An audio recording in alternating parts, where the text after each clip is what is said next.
देशद्रोही, हत्यारा राहुल ने ये क्या कह डाला?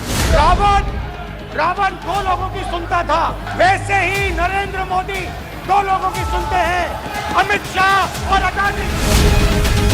मोदी का डायरेक्ट वार, भारत छोड़ो भ्रष्टाचार। आज भारत कह रहा है करप्शन फिट इंडिया।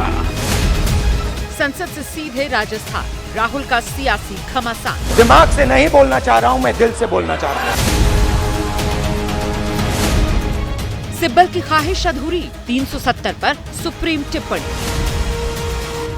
आज की पहली बड़ी खबर लोकसभा में अविश्वास पर हो रही चर्चा को लेकर होगी, जिसमें हम जानने की कोशिश करेंगे कि संसद में रावण नाम की चर्चा क्यों हुई है और उस पर भीषण रण आखिरकार क्यों हुआ है। तो ये पहली बड़ी खबर, संसद में रावण रण क्यों। आज की दूसरी बड़ी खबर है, प्रधानमंत्री मोदी के मिशन क्विट इंडिया पर करेंगे चर्चा, करेंगे क्या है मोदी का मिशन क्विट इंडिया। और तीसरी बड़ी खबर है राहुल के राजस्थान दौरे पर, जहां राहुल गांधी आज राजस्थान दौरे पर रहेंगे, क्या हुंकार भरेंगे, 24 की से तैयारी मानी जाए, हुंकार माना जाए। और देखेंगे अंतिम खबर कपिल सिब्बल को लेकर होगी, जिन्होंने सुप्रीम कोर्ट में एक ऐसी याचिका दी है जिससे उनकी ख्वाहिश अधूरी रह गई है। और हर खबर की पूरी ग्राउंड रिपोर्ट के लिए देश में चप्पे चप्पे पर हमारे रिपोर्टर्स तैनात हैं। आशीष सिंह से जानेंगे कि राहुल गांधी का संसद में बयान क्या 24 के सफर को आसान करेगा। और नीरज पांडे से मोदी के भ्रष्टाचार और परिवारवाद पर हमले के सियासी मायने जानेंगे। साथ ही साथ राहुल गांधी के राजस्थान दौरे की ग्राउंड रिपोर्ट के लिए मनीष शर्मा के पास चलेंगे। और कपिल सिब्बल की सुप्रीम कोर्ट में 370 की बहस पर अपडेट देंगे निपुण सहगल। हर खबर के अंदर भी एक खबर छिपी होती है और इसकी जानकारी के लिए देश के जाने माने 4 सीनियर जर्नलिस्ट भी मेरे साथ होंगे। सबसे पहले रामकृपाल जी से राहुल और स्मृति की वार पलटवार पर बात होगी। साथ ही साथ राकेश शुक्ला जी भी हमारे साथ जुड़े हैं, जिनसे मोदी के भ्रष्टाचार पर अटैक के राजनीतिक मायने हम समझेंगे। राखी बख्शी जी भी हमारे साथ हैं, जिनसे जानेंगे कि राजस्थान के मानगढ़ का पॉलिटिकल इंपॉर्टेंस कितना है। और रशीद किदवई जी से सिब्बल की 370 पर राग का इनसाइड स्टोरी समझने की हम कोशिश करेंगे। और चलिए शुरुआत अभी की बड़ी खबर के साथ करेंगे। आपको बता दें कि बड़ी खबर यह है कि जिस तरीके से आज संसद में हंगामा देखने को मिला, राहुल स्मृति में वार पलटवार का दौर देखने को मिला, राहुल के भाषण के दौरान इस हंगामा भी देखने को मिला। मणिपुर में भारत माता की हत्या, राहुल गांधी की तरफ से ये बयान दिया गया और राहुल के बयान पर संसद में खूब बवाल हुआ। स्मृति ईरानी का राहुल गांधी पर पलटवार, मां की हत्या पर ताली क्यों बजाई गई, स्मृति ईरानी की तरफ से ये कहा गया। और साथ ही साथ स्मृति ये भी बोली कि कांग्रेस का खून से सना इतिहास रहा है। भारत माता की हत्या आपने मणिपुर में की, आपने मणिपुर के लोगों को मारकर भारत की हत्या की है। आप देश द्रोही हो, आप देशभक्त नहीं हो, आप देश प्रेमी नहीं हो, आपने देश की हत्या मणिपुर में की। पहली बार राष्ट्र के इतिहास में भारत मां की हत्या की बात की। जो भारत की हत्या की बात पर कांग्रेस पार्टी ने ताली पीटी आज इस सदन में, इस बात का संकेत पूरे देश को दिया कि मन में गद्दारी किसकी है। आप पूरे देश में केरोसिन फेंक रहे हो, पूरे देश में आप केरोसिन फेंक रहे हो। आपने मणिपुर में केरोसिन फेंकी और फिर चिंगारी लगा दी, अब आप हरियाणा में कर रहे हो, पूरे देश को आप जलाने में लगे हो। अगर हिम्मत है गांधी खानदान में तो इस सदन में और इस देश को बताए कि कश्मीर को देश से हटाने की साजिश में कांग्रेस के उस नेता का वक्तव्य क्यों है। लंका को हनुमान ने नहीं जलाया था, लंका को रावण के अहंकार ने जलाया था। राम ने रावण को नहीं मारा था, रावण के अहंकार ने रावण को मारा था। ऐसी गरिमा विहीन आचरण को इस देश के सदन में कभी नहीं देखा गया। ये उस खानदान के लक्षण हैं, ये आज सदन में देश को पता चले। तो देखिए, जिस बात का इंतजार था राहुल गांधी के भाषण का, राहुल गांधी आज आए, अविश्वास प्रस्ताव पर अपनी बात उन्होंने रखी। आशीष हमारे साथ यहां पर जुड़े हैं, उनसे समझ लेते हैं राहुल गांधी के जो संसद में बयान है उसके मायने। आशीष, छोटा सदा हुआ राहुल गांधी का भाषण, जिसमें बहुत सारी बातों का जिक्र उन्होंने किया। पूरा निष्कर्ष के तौर पर अगर देखा जाए तो कितना दमदार राहुल गांधी का ये भाषण रहा। देखिए, कांग्रेस तो बहुत अपबीट है। कांग्रेस के तमाम सांसदों ने, आपने देखा, ऑपोजिशन के लीडर्स के साथ मिलकर के बाकायदा राहुल राहुल के नारे लगाए सदन के अंदर। क्या इम्पैक्ट रहेगा डिबेटेबल है, देखना होगा आगे चल के इसका क्या असर होता है। तुरंत वो जिस तरह से राजस्थान गए हैं, बांसवाड़ा पहुंचे हैं, उसका भी अपना सिग्निफिकेंस है। त्रिपुरा सुंदरी देवी का वहाँ पर वास है, तो बड़ा उसका पॉलिटिकल सिग्निफिकेंस है। कहीं ना कहीं राहुल गांधी के सामने और कांग्रेस के सामने इसकी चुनौती थी। देखिए, कुछ महीनों बाद वो सदन के अंदर आ रहे थे कि उनकी एक ग्रैंड एंट्री तो हो ही, साथ ही उनका एक ग्रैंड प्लेसमेंट इंडिया अलायंस के अनडिस्प्यूटेड नंबर 1 लीडर के तौर पर भी हो। मुझे लगता है इसलिए पूरा का पूरा जो उनका भाषण था, आप देखिए तो प्रधानमंत्री मोदी पर फोकस था। वो सीधे प्रधानमंत्री, बीच में बीजेपी का नाम जरूर ले रहे थे, लेकिन वो प्रधानमंत्री को सीधा हमला कर रहे थे। प्रधानमंत्री पर आरोप लगा रहे थे, मणिपुर को आपने जलाया। प्रधानमंत्री पर आरोप लगा रहे थे कि भारत माता को आपने वहां पर मारा। प्रधानमंत्री पर आरोप लगा रहे थे कि आप रावण की तरह बिहेव करते हैं, इनडायरेक्टली उस तरह का रेफरेंस दे करके। तो कहीं ना कहीं उनकी कोशिश थी खुद को पिट करने के लिए 2024 लोकसभा चुनाव में प्रधानमंत्री मोदी के सामने सुप्रीम लीडर के तौर पर। उस लिहाज से अगर हम देखें तो निश्चित तौर पर अग्रेसिव स्पीच जरूर थी उनकी तरफ से। मौका था कई महीनों के बाद, जैसा मैंने आपसे कहा कि सदन के अंदर आए थे। कितना इंपैक्ट होगा पॉलिटिकली, आपके साथ पॉलिटिकल गेस्ट है, मुझे लगता है वो ज्यादा उस पर बेहतर बोलेंगे और आने वाला समय बताएगा। जी बिल्कुल, कहीं ना कहीं देखिए, बहुत दिनों बाद जब संसद में थे तो कहीं ना कहीं सभी लोग ये उम्मीद जता रहे थे कि एग्रेशन राहुल गांधी के भाषण में देखने को मिलेगा, और वही अग्रेशन राहुल गांधी के भाषण में देखने को मिला है। आशीष, आप बने रहिएगा हमारे साथ, आगे भी अपडेट आपसे लेते रहेंगे। अब देखिए किन किन शब्दों का आज पूरे संसद में इस्तेमाल किया गया। सदन के दौरान शब्द बाण हुए हैं। राहुल गांधी की तरफ से क्या क्या शब्दों का इस्तेमाल किया गया? मां का हत्यारा, देशद्रोही उनकी तरफ से कहा गया, रावण शब्द का इस्तेमाल किया गया, अहंकार, केरोसिन, अदानी। सबसे अहम जो सबसे पहले उन्होंने शुरुआत अदानी शब्द से ही अपने भाषण की थी। अब स्मृति ईरानी का अग्रेसिव रूप भी देखने को मिला। उनकी तरफ से किन किन शब्दों का इस्तेमाल किया गया? ताली, भ्रष्ट, रालिब, गालिब, चलीब, कश्मीर का जिक्र उन्होंने इस भाषण के साथ किया, वंशवाद, मार्क्सिस्ट, मुस्लिम लीग। ये वो शब्द हैं जो स्मृति ईरानी ने अग्रेशन के साथ सदन में अपनी बात रखी राहुल गांधी के जवाब में, और राहुल गांधी की तरफ से किन शब्दों का इस्तेमाल किया गया ये भी हम आपको दिखा रहे हैं। अब चलिए गेस्ट के पास चलते हैं, पूरा समझते हैं कि आखिरकार कितना दमदार रहा है राहुल गांधी का जो ये पूरा आज उन्होंने भाषण दिया है, क्योंकि बहुत इंतजार था। रामकृपाल जी के पास सबसे पहले चलते हैं। रामकृपाल जी, कहीं ना कहीं माना जा रहा था कि अग्रेशन के साथ राहुल गांधी उतरेंगे, वही अग्रेशन देखने को मिला। सबसे पहली बात यह थी कि अविश्वास प्रस्ताव पर चर्चा की जाएगी। अविश्वास प्रस्ताव की बात कहीं पर भी नहीं हुई। ये माना जाए कि अविश्वास प्रस्ताव सिर्फ बहाना है और मोदी राहुल निशाना है। बिल्कुल, आपने जो मैं कहना चाहता था निचोड़ आपने कह दिया है। और राहुल आज से नहीं, जब से वो राजनीति में आए हैं तब से उनमें एक है कि वो एग्रेसिव पोस्चर, उनके बॉडी लैंग्वेज में हमेशा एक एग्रेशन झलकता है। लेकिन आज जैसा कि आपके संवाददाता ने एक बात कही, मुझे लगा कि आज एक ऐसा मौका था जहां उनको सरकार की नीतियों और सरकार की गलतियां गिनाना चाहिए था, बजाय इसके कि वो सिर्फ मोदी पर फोकस करते।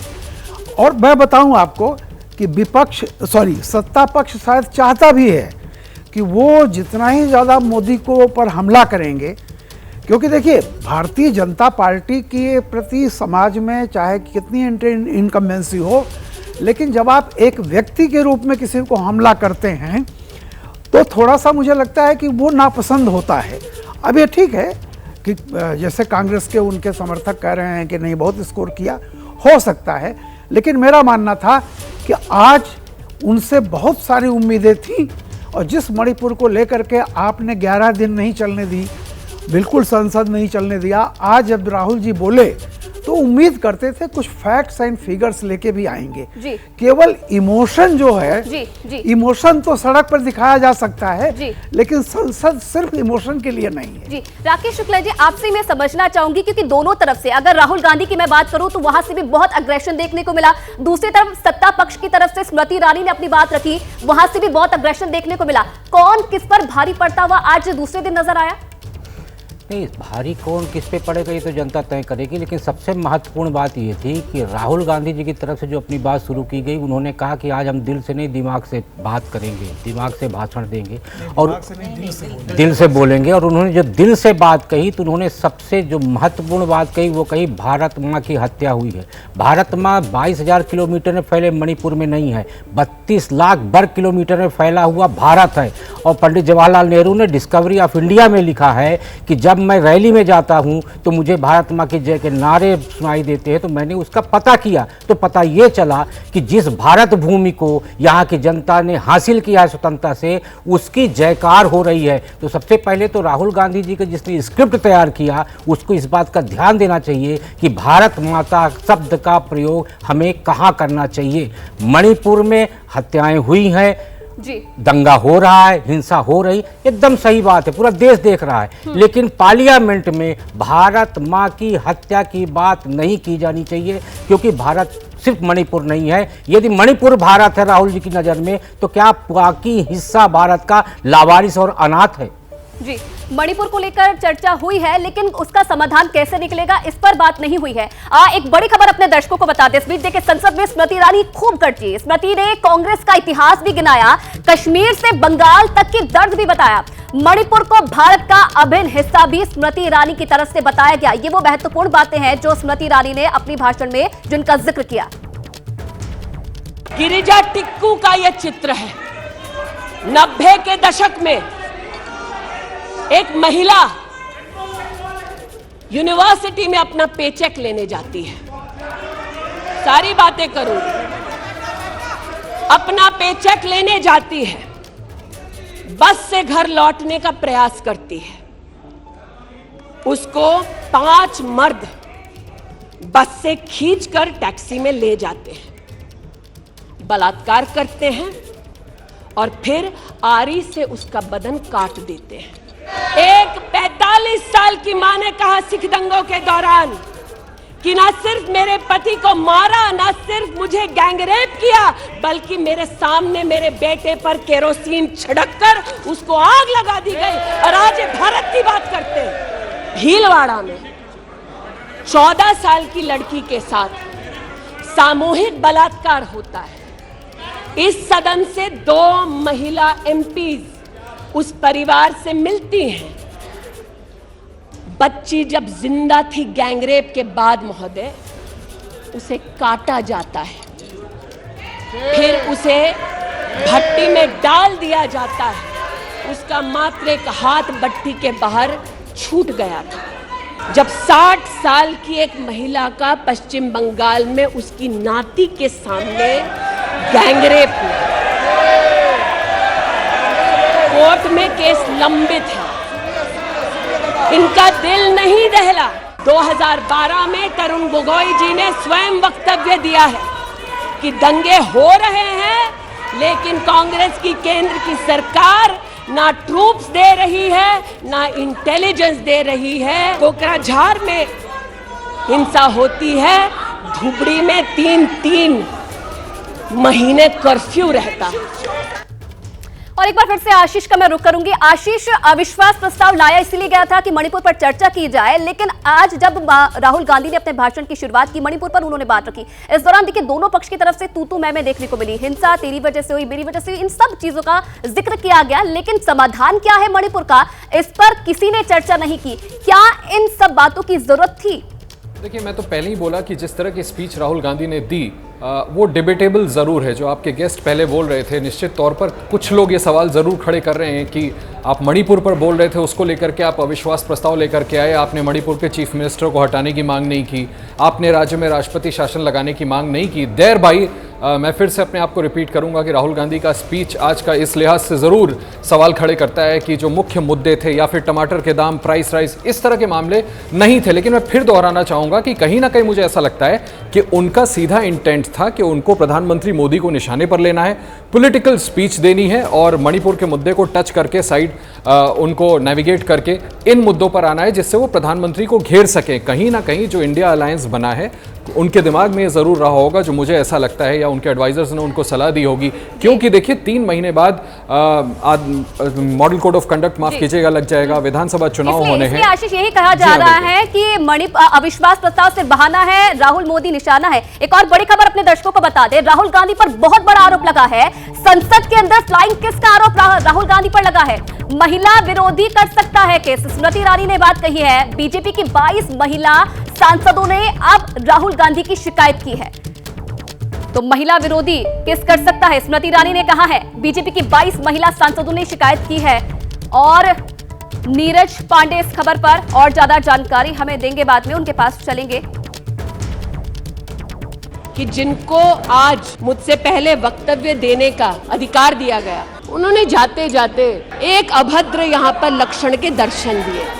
It is only a misogynistic man who can give a flying kiss to a parliament with seats female members of parliament.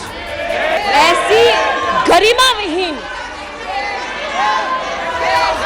आचरण को इस देश के सदन में कभी नहीं देखा गया। बड़ा विचित्र उनका ये बिहेवियर था और बहुत ही बचकाना हरकत थी, और मैं समझती हूँ कि बहुत ही इनएप्रोप्रिएट, बहुत ही अनुचित उनका ये था कि अपने संसद की मर्यादा को तोड़ा है। अब भारत माता की हत्या तो कोई नहीं कर सकता। भारत माता तो हम लोगों का एक कह लीजिए सिर्फ एक भौगोलिक अंग तो है नहीं। भारत माता को तो हम मतलब अपने देश को बहुत समझौते हैं, प्रेम करते हैं, माता का दर्जा देते हैं। तो माता की हत्या बार बार कहना उचित नहीं था। भारतीय संस्कृति के बारे में उनको ज्ञान नहीं है, तो इस तरह के जेस्चर्स जो हैं इनके पहले भी कई बार देखने में आए, आप लोग जानते ही हैं। तो वो इसी तरह के जेस्चर जो उन्होंने प्रस्तुत किए हैं, मुझे लगता है कि वो इनको देखना चाहिए कि सदन की कोई गरिमा होती है, और सदन की गरिमा के साथ साथ सभी सांसदों की कोई गरिमा होती है। महिला सांसद होते हैं तो उसमें आप किस तरह का जेस्चर जो दिखाते हैं, तो वो मुझे लगता है कि इनको ज्ञान ही नहीं है कि हमारी भारतीय संस्कृति क्या है। सदन में खड़े होकर विनिंग फैक्ट्री के साथ सदन की गरिमा का भंग करते हुए वहां जब श्रुति जी को स्पीकर जी ने बोल दिया था कि आपका बोलना शुरू करो, उसी समय वहां खड़े खड़े होके उनके साथी जो लोग हैं उनको सराह रहे थे कि आप लोगों ने आपने बहुत अच्छा भाषण दिया, भारत माता के प्रति, अपनी माता के प्रति श्रद्धा करी, लेकिन देश की 120 करोड़ जो आबादी हम लोग महिला है उसका सम्मान नहीं देखा। जो महिला सांसद अंदर बैठी थी उसके सम्मान में उन्होंने जो जेस्चर दिखाया हमने कभी नहीं देखा। तो बीजेपी महिला सांसदों को आप सुन रहे थे, राहुल गांधी के इस गेस्टर पर नाराजगी वो जता रही थी। नीरज पांडे हमारे साथ जुड़े हुए इस खबर पर और ज्यादा जानकारी के लिए। नीरज, क्या ये माना जाए कि सदन छोड़ते छोड़ते राहुल गांधी अपने लिए एक नया विवाद पैदा कर गए, फ्लाइंग किस विवाद? देखिए, सबसे पहले 2018 का वाकया याद करना चाहिए, जब 2018 में नो कॉन्फिडेंस मोशन पर ऐसे ही चर्चा चल रही थी और उस समय राहुल गांधी पहले तो वो प्रधानमंत्री की कुर्सी पर जाते हैं, उन्हें गले लगाते हैं, और उसके बाद जब वापस आते हैं तो उनको लगता है कि उन्होंने कुछ बड़ा कर दिया, और देखकर पीछे ज्योतिरादित्य सिंधिया की तरफ वो आंख मारते हैं और पूरा घटनाक्रम उनके उस आंख मारने पर चला जाता है। कमोबेश उसी तरह आज का किस्सा रहा। आज उन्होंने क्या बोला क्या नहीं बोला उस पर ज़्यादा बात करना, सब लोगों ने उस पर बहुत सारी चर्चा कर ली, लेकिन उनके बातचीत के दौरान सबसे जो लास्ट का वाकया रहा, यानी कि जब स्मृति ईरानी बोल रही थी और वो अपनी सीट से उठकर निकल रहे थे, तो निकलते हुए जिस तरह उन्होंने फ्लाइंग किस किया वो अपने आप में चर्चा का विषय हो गया। देखिए, निश्चित रूप में जितने सांसदों से हमारी बात हुई उन्होंने कहा कि अब तक इससे पहले ऐसी अमर्यादित चीजें उन्होंने पार्लियामेंट के अंदर नहीं देखी, और इसीलिए भारतीय जनता पार्टी की 22 महिला सांसदों ने बाकायदा लिखित में शिकायत उन्हें सुना भी नीरज हमने जिस तरीके से अपनी नाराजगी उन्होंने जाहिर की है। गेस्ट हमारे साथ जुड़े हैं, राखी बख्शी जी आपके पास जाऊंगी। क्या जाते जाते, जब इतने दिनों बाद सदन में वापसी कर रहे हैं, राहुल गांधी अपना भाषण दे रहे हैं, चर्चा कर रहे हैं, क्या जाते जाते ऐसा गेस्टर देना, क्या इसकी जरूरत थी? मुझे लगता है, मुझे दुख है ये देखकर, क्योंकि एक बहुत बड़ा मौका राहुल गांधी जी के सामने था, और शुरू में ही हमने देखा कि जब उन्होंने स्पीकर महोदय का धन्यवाद किया तो उनको काफ़ी जगह भी मिली, और ये बहुत बड़ा अवसर जो उनके पास था, मुझे लगता है कहीं ना कहीं वो चूके हैं। इस तरह के अग्रेसिव शब्दों का इस्तेमाल करना, इस तरह से पर्सनल जेस्चर करना, मुझे लगता है कि आज जो नो कॉन्फिडेंस मोशन का विषय था उससे कहीं ना कहीं ज़रूर दूर हुए। मणिपुर पर जो पूरी बात और चर्चा और जो गंभीरता होनी चाहिए थी उसको हम कहाँ ले गए, वो कहाँ ले गए? आखिर हम चर्चा इस बात पर कर रहे हैं कि क्या उन्होंने फ्लाइंग किस दिया या नहीं। अगर एक मंत्री और 22 महिला सांसद बोल रही हैं तो हमें जरूर इसका संज्ञान लेना ही पड़ेगा कि इसमें तथ्य क्या है। लेकिन कुल मिलाकर यह है कि जो अपेक्षा राहुल गांधी से आज थी कि एक भाषा पर संयम होगा, स्थिति को समझकर उसको आगे बढ़ाएंगे, वो नहीं दिखाई राशिद किदवई जी, क्या ये कहा जाए कि जबरदस्ती इस मुद्दे को तिल का ताड़ बनाया जा रहा है, जबरदस्ती उछाला जा रहा है? जी देखिए, बिल्कुल प्रथम दृष्टि में ये बात का बतंगड़ बनाया जा रहा है। दरअसल जो राहुल गांधी ने तीखा सरकार पे प्रहार किया है और जो मणिपुर की स्थिति में उन्होंने कहा है कि मणिपुर में हिंदुस्तान की हत्या हुई, भारत माता की हत्या हुई, ये तमाम ऐसे बातें हैं जो भाजपा को असहज कर सकते हैं, उसका कोई उनके पास जवाब नहीं है। तो उस जवाब के लिए उन्होंने ये करा। देखिए, आपने देखा होगा पूरी भारत जोड़ो यात्रा के दौरान जो थे राहुल गांधी इस तरह की फ्लाइंग किस जो थे जो सार्वजनिक स्थल के ऊपर दे रहे थे और उसके ऊपर कोई आपत्ति नहीं हुई। अभद्र जो आचरण होता है उसका संसद या संसद से बाहर उसकी दो अलग तरीके की परिभाषाएं नहीं की जा सकती। आपने फुटेज में देखा, वो बिल्कुल चेयर की तरफ मुखातिब है, महिलाओं का कोई उन्होंने मैंने देखा है उसमें कोई उनकी बेइज्जती का भाव नहीं है। लेकिन यहाँ के ऊपर क्योंकि उस एजेंडे से हट के दूसरी बातें की जा रही है और यही कारण है कि राहुल गांधी को उसका टारगेट बनाया जा रहा है। संसद में अविश्वास प्रस्ताव पर दूसरे दिन की बहस से ठीक पहले विपक्ष पर पीएम मोदी ने निशाना साधा। भारत छोड़ो आंदोलन की वर्षगांठ पर आजादी के सेनानियों को श्रद्धांजलि देते हुए प्रधानमंत्री का ट्वीट हुआ। ट्वीट के जरिए विपक्ष पर उन्होंने तंज कसा। पीएम मोदी ने ट्वीट में लिखा, उन महान लोगों को श्रद्धांजलि जिन्होंने भारत छोड़ो आंदोलन में हिस्सा लिया। गांधी जी की अगुवाई में हुए इस आंदोलन ने भारत को उपनिवेशवाद से आजादी दिलाने में अपनी अहम भूमिका निभाई। आज भारत एक स्वर में कह रहा है, भ्रष्टाचार भारत छोड़ो। एक सुर में इन बुराइयों को कह रहा है क्विट इंडिया। आज भारत कह रहा है करप्शन क्विट इंडिया, यानी भ्रष्टाचार इंडिया छोड़ो। आज भारत कह रहा है डायनेस्टी क्विट इंडिया, यानी परिवारवाद इंडिया छोड़ो। आज भारत कह रहा है अपीजमेंट क्विट इंडिया, यानी तुष्टीकरण इंडिया छोड़ो। तो ये वीडियो भी देखा आपने जो प्रधानमंत्री ने ट्वीट किया है और इसमें तमाम बातों का जिक्र किया है। नीरज पांडे के पास चलते हैं, ज्यादा जानकारी उनसे ले लेते हैं। नीरज, कल हमने देखा था संसदीय दल की बैठक में भी यही नारा प्रधानमंत्री की तरफ से दिया गया, आज ट्विटर के माध्यम से भी यही बात छेड़ी गई। अब इंतजार है क्योंकि राहुल गांधी राजस्थान के दौरे पर है, तो क्या काउंटर करेंगे राहुल गांधी इस पर? देखिए, प्रधानमंत्री के हर बात का अपना एक अलग मायने होता है। भले ही गांधी जी ने अंग्रेजों को भगाने के लिए मूवमेंट शुरू किया हो कि अंग्रेजों भारत छोड़ो, लेकिन प्रधानमंत्री ने उसे थोड़ा सा आगे ले गए हैं क्योंकि उनको मालूम है भारतीय राजनीति, परिवारवाद, भ्रष्टाचार, इन सब पे अगर प्रहार करना है तो किसी ना किसी के जरिए यह बात करनी। उन्होंने गांधी जी के कंधे का सहारा लिया और सीधा निशाना उनका विपक्ष और विपक्ष पर वो सीधे तौर पर हमेशा आप देखें राजनीतिक मंचों से भी ये कहते रहते हैं कि परिवारवाद, भ्रष्टाचार और तुष्टीकरण हमारे देश के लिए ये बहुत बड़े नासूर हैं। और क्विट इंडिया के जरिए उन्होंने पहले से ही ये प्रहार शुरू कर दिया था कि इस देश से परिवारवाद यानी कि डायनेस्टी और तुष्टीकरण और भ्रष्टाचार, अगर ये तीनों चीज़ें अगर हट जाएंगी तो इस भारत का अपने आप में एक अलग तरह का रूप दिखाई पड़ेगा। और इसी नारे के जरिए उन्होंने विपक्ष पर निशाना साधा है। तो आज उसी की परिणति में आप देखें तो पार्लियामेंट में चाहे सांसदों का प्रदर्शन रहा हो या जगह जगह आज कई जगह पे भारतीय जनता पार्टी के कार्यक्रम रहे हों, वो उसी कार्यक्रम के तहत उसी प्रेरणा से ये कार्यक्रम शुरू किए गए हैं। और निश्चित रूप में आज चूंकि राहुल गांधी राजस्थान के दौरे पर हैं, लेकिन आने वाले दिनों में यानी कि 16 अगस्त को जब प्रधानमंत्री नरेंद्र मोदी फिर राजस्थान जाएंगे तो वहां से भी इसी तरह का कुछ बड़ा प्रहार करने वाले हैं। जी ठीक है, ठीक है। रामकृपाल जी से इसका जवाब ले लेती हूँ मैं। रामकृपाल जी, बार बार यही बात दोहराई जाती है, परिवारवाद, भ्रष्टाचार, कब तक आखिरकार भारत में ये सब चीजें सुनाई देंगी? देखिए, ये जब अभी कुछ दिन ही पहले जब किसी मीटिंग हुई थी पार्लियामेंट की, सांसदों की मीटिंग थी शायद या किसी की, तब मोदी जी ने उसमें उन लोगों को कहा था कि ये 3 नारों के साथ आप चलिए। ये 2024 का जो कैंपेन का है, याद कीजिए कि पिछले साल जब 15 अगस्त को भी उन्होंने मोदी ने इस बात को कहा था कि मेरी लड़ाई भ्रष्टाचार के खिलाफ रहेगी।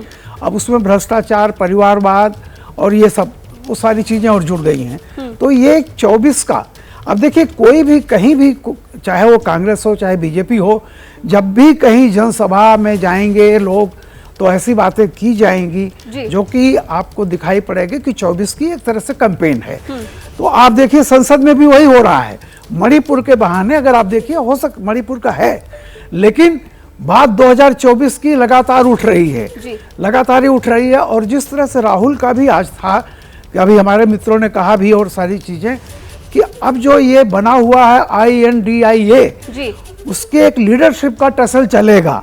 और जिस तरह से राहुल जी लौटे हैं तो आज उनको एक एग्रेसिव दे करके कहीं ना कहीं ये माना जाए, जी, ये माना जाए कि 21 दिन का अभियान नहीं, ये 24 का रोड मैप है भारतीय जनता पार्टी का। जी ठीक है, ठीक है, ठीक है सर। बिल्कुल, अगली बड़ी खबर की तरफ बढ़ते हैं। राजस्थान के बांसवाड़ा में राहुल गांधी की चुनावी शंखनाद, आदिवासी वोटर्स को साधने की कोशिश आज राहुल गांधी करेंगे और आदिवासी समाज का दिल से सम्मान। राहुल गांधी ने कहा है कांग्रेस की राजस्थान से मध्य प्रदेश पर भी नजर है, राजस्थान की 18, MP की 15 सीटों पर नजर है कांग्रेस की। आदिवासी समाज का दिल से सम्मान मैं करता हूं, राहुल गांधी की तरफ से ये कहा गया है। राजस्थान का दौरा है राहुल गांधी का और विधानसभा चुनाव के लिहाज से काफी महत्वपूर्ण ये दौरा राहुल गांधी का माना जा रहा है। ये दौरा वहीं पे किया जा रहा है जहां कुछ दिनों पहले प्रधानमंत्री नरेंद्र मोदी ने भी दौरा किया था। अब मनीष शर्मा से समझ लेते हैं इस दौरे के क्या कुछ मायने हैं। मनीष, मानगढ़ धाम की अगर बात की जाए तो कुछ समय पहले से कांग्रेस का ये वोट बैंक माना जाता था आदिवासी समाज। यहां पर राहुल गांधी आज सभा करने वाले हैं कि क्या देखा जाए इस दौरे के बाद कितना असर होगा और कितना फायदा नफा नुकसान राहुल गांधी को इस दौरे के बाद मिलेगा? बिल्कुल आयुषी, इस वक्त जब आप और हम बात कर रहे हैं तब मंच से राहुल गांधी का भाषण भी चल रहा है और राहुल गांधी ने सियासी तीर चला भी दिया है। उन्हें आदिवासियों का प्रतीक एक तीर कमान दिया गया और राहुल गांधी ने मंच से वो तीर चलाया। खासतौर पर यह तीर मध्य प्रदेश, गुजरात और राजस्थान के आदिवासी वोट बैंक को साधने के लिए है। और सबसे बड़ी बात, राहुल गांधी ने आदिवासियों को लुभाने के लिए जो अभी मंच से कही, वो उन्होंने कहा कि जब वो छोटे थे तब उन्होंने अपनी दादी इंदिरा गांधी से पूछा कि आदिवासी होते क्या हैं। तब उनकी दादी ने उन्हें बताया था कि भारत का पहला पूरा का पूरा भूभाग आदिवासियों का हुआ करता था और बाद में धीरे धीरे आदिवासियों को एक सीमित इलाके में भेज दिया गया। यानी आदिवासी वोट बैंक को साधने के लिए अपनी दादी इंदिरा गांधी और अपने साथ जो उनकी बातचीत हुई थी राहुल गांधी ने उसका सहारा लिया। और अब अशोक गहलोत संभवतः मानगढ़ धाम के लिए लगभग 100 करोड़ रुपए का विकास ट्रस्ट बनाने की बात कर सकते हैं। तो कुल मिलाकर कांग्रेस का जो परंपरागत वोट बैंक है, राहुल गांधी के जरिए कांग्रेस चाहती है कि खासतौर पर मध्य प्रदेश और राजस्थान के विधानसभा चुनाव में इस वोट बैंक को अपने पक्ष में किया जाए और उसी के लिए राहुल गांधी का यह दौरा बिल्कुल, तो कहीं ना कहीं हुंकार भर दी है राहुल गांधी की तरफ से, ये माना जाए राहुल गांधी के इस दौरे को लेकर। चलिए शुक्ला जी का रुख करेंगे। शुक्ला जी, बार बार ये जिक्र हो रहा है मानगढ़ धाम और आदिवासी समाज, राजस्थान की सियासत की अगर बात की जाए तो कितने मायने हैं इन दोनों चीजों के? जी, इस दौरे को आदिवासी वोटरों को लुभाने के हिसाब से तो ठीक माना जा सकता है, लेकिन इस दौरे पे जो सबसे महत्वपूर्ण बात आ रही है वो ये आएगी कि अगला चुनाव किसके नेतृत्व में होगा। क्योंकि अभी तक अशोक गहलोत जी की तरफ से 2 बार ये प्रकट किया जा चुका है कि मैं आगे मुख्यमंत्री नहीं रहना चाहता और वहाँ प्रबल दावेदार है सचिन पायलट जी। तो अब इस दौरे में राहुल गांधी किसको कितना तवज्जो देते हैं ये महत्वपूर्ण होगा। क्या अशोक गहलोत जी की तरफ से जो कहा गया कि अब मैं सीएम नहीं रहना चाहता, तो क्या इसका एक मैसेज जाएगा कि अगला सीएम कौन बनेगा, और यदि अशोक गहलोत जी के नेतृत्व में चुनाव नहीं होता तो परिस्थितियां क्या बनती हैं। ये सारे समीकरण इस दौरे में भी सामने आएंगे और उसी के हिसाब से आगे के चुनाव की रणनीति स्पष्ट होगी। जी, तो कहीं ना कहीं माना जाए कि एक तीर से 2 निशाने यहाँ पर साधने की कोशिश की जा रही है, विधानसभा चुनाव को लेकर भी और लोकसभा चुनाव को लेकर भी। चलिए आगे बढ़ेंगे। सुप्रीम कोर्ट में 370 पर तीसरे दिन भी सुनवाई हुई है। सिब्बल ने जनमत संग्रह की वकालत फिर से की है। सीजीआई की 2 टूक जनमत संग्रह का सवाल ही नहीं है। एनसी नेता अकबर लोन की तरफ से याचिका दी गई थी, धारा 370 को हटाने की चुनौती इसमें दी गई थी और 370 को ब्रेक्सिट जैसा राजनीतिक फैसला। सिब्बल ने यह कहा है जम्मू कश्मीर के लोगों की राय जाननी चाहिए थी, कपिल सिब्बल की तरफ से यह कही गई है। और चलिए निपुण के पास चलते हैं। निपुण, सुप्रीम कोर्ट में यह याचिका दी गई, क्या कुछ हुआ इस दौरान जरा बताइए। देखिए आयुषी, 370 अनुच्छेद जो हटाया गया है, जिसको निष्प्रभावी किया गया है, उस पर बहस चल रही है। और तीसरा दिन जब था तो कपिल सिब्बल ने कुछ ऐसी बातें कही जिस पर अब चर्चा हो रही है। हालांकि वो नेशनल कॉन्फ्रेंस के एक नेता के लिए पेश हुए थे, लेकिन उन्होंने कहा कि जम्मू कश्मीर का जब भारत में एक्सेशन हुआ था तो अलग परिस्थितियां थी, उस समय की एक आपातकालीन परिस्थिति थी और शेख अब्दुल्ला ने कई बार भाषण दिया था शेख अब्दुल्ला के भाषण के आधार पर उन्होंने ये बात कही, जो नेशनल कॉन्फ्रेंस नेता फारूक अब्दुल्ला के पिता हैं और कश्मीर के शेर कश्मीर कहा जाता है उनको। उन्होंने भाषण दिया था कि मेरे से भारत सरकार ने कहा है कि जब स्थितियां सामान्य हो जाएंगी तब हम जम्मू कश्मीर के लोगों से पूछेंगे, यानी रेफरेंडम कराएंगे, प्लेबिसाइट कराएंगे, जनमत सर्वे कराएंगे। इस तरह की बातें शेख अब्दुल्ला कहा करते थे और ये एक पोजीशन भी है, राजनीतिक पोजीशन नेशनल कॉन्फ्रेंस की और जम्मू कश्मीर की पार्टियों की। लेकिन जब अपनी बात को आगे बढ़ाते बढ़ाते कपिल सिब्बल इस बात पर आए कि ब्रिटेन ने पिछले साल जब यूरोपीय यूनियन से अलग होने का फैसला लिया तो लोगों से जनमत सर्वेक्षण कराया, तब चीफ जस्टिस ने कहा कि ऐसा कुछ भारत में नहीं हो सकता है, बहुत सारी बातों का जिक्र किया गया, तर्क दिया गया। रशीद जी से कमेंट में ले लेती हूँ इस बात पर। रशीद जी, 4 साल बाद भी बार बार वही राग अल्पा जा रहा है कि क्योंकि अगर देखें कश्मीर की तो हालत सुधरी है, लेकिन बावजूद इसके 4 साल बाद भी कांग्रेस वही मुद्दा उठा रही है, वही याचिकाएं लगा रही है। देखिए, पहली बात ये कांग्रेस की बात नहीं है क्योंकि कपिल सिब्बल अब कांग्रेस में नहीं है, लेकिन कपिल सिब्बल ने जो कहा है वो बिल्कुल अटपटी और बेतुकी बात है, उसका कोई संदर्भ नहीं है। जनमत का हमारे देश में संविधान में कोई प्रावधान नहीं है। और उसके बाद जो बात करते हैं जो पाकिस्तान की, उसमें भी वो कंडीशन ये थी कि पाकिस्तान जो है जो पाकिस्तान ऑक्यूपाइड कश्मीर है उसका विलय कराएगा, इस कश्मीर में डीमिलिटराइजेशन होगा। उसकी सारी 3 कंडीशंस थी, जो कंडीशन पाकिस्तान ने पूरी नहीं की, इसलिए उस वक्त वहां पर जनमत संग्रह का तो अब कोई सवाल ही नहीं उठता। दूसरी बात, सबसे बड़ी बात जो कहने की थी वो ये थी कि 4 साल हो गए, चुनाव क्यों नहीं हुए वहां पर, क्यों राजनीतिक प्रक्रिया कश्मीर में क्यों नहीं शुरू हुई है, क्यों कहा गया कि लोग जमीनें खरीदेंगे, कश्मीर से बाहर के लोग हैं, कितने लोगों ने जमीनें खरीदी। आरटीआई में आया है कि बहुत कम लोगों ने लिया है, वहां के उद्योग लगाने की बड़े दावे किए गए थे। तो उस मुद्दों को 4 साल बीत जाने के बाद उसको कपिल सिब्बल अगर उन चीजों को हाईलाइट करते, सरकार को, अमित शाह को वो उसकी तरफ उनका ध्यान आकर्षण करते, तो कोर्ट में शायद उनकी बात में थोड़ा वजन होता। बड़ी खबर आ रही है, राघव चड्ढा पर विशेष अधिकार समिति की बैठक जो है वो खत्म हो गई है। राघव चड्ढा को नोटिस जारी किया गया और राघव चड्ढा से पूछा गया है कि क्यों कार्रवाई ना की जाए। ये बड़ी खबर और अपडेट फिलहाल ये है कि जो विशेष अधिकार समिति की बैठक हो रही थी वो खत्म हो गई है और राघव चड्ढा को नोटिस भी जारी किया गया है। राघव चड्ढा से पूछा गया कि कार्रवाई आखिरकार क्यों ना उन पर की जाए।